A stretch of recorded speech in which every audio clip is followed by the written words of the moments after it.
You wake up tired, not because you didn't sleep, but because you're already behind. You reach for your phone. Just 5 minutes. 30 minutes disappear.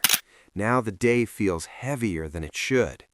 You tell yourself you'll start after coffee, after one more scroll, after you feel ready.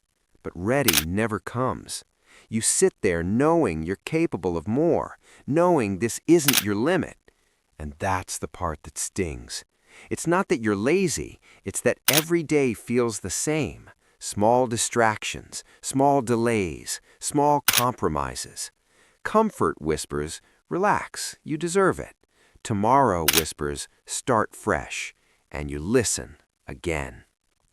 By night, you replay the day in your head, the things you could have done, the words you didn't say, the effort you almost gave. Confusion turns into frustration.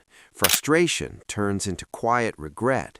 Not loud, not dramatic, just a silent awareness that you're drifting. And drifting is dangerous because the enemy doesn't look like failure. It looks like routine. It looks like scrolling. It looks like staying the same. But here's the truth. Mental strength isn't built in big moments. It's built in the tiny decisions no one sees. When you wake up and move before you negotiate. When you sit with discomfort instead of escaping it. When you finish what you started. When you keep promises to yourself. When you choose silence over reaction. When you face what you've been avoiding. When you act without waiting to feel inspired. That's not productivity. That's identity. And this is where everything changes, because discipline isn't punishment, it's self-respect.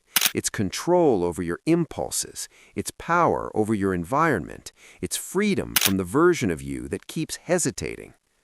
Every small daily choice is a vote for the weak version or the strong one. No one sees these battles, but you do. So tomorrow morning, when comfort speaks first, who answers?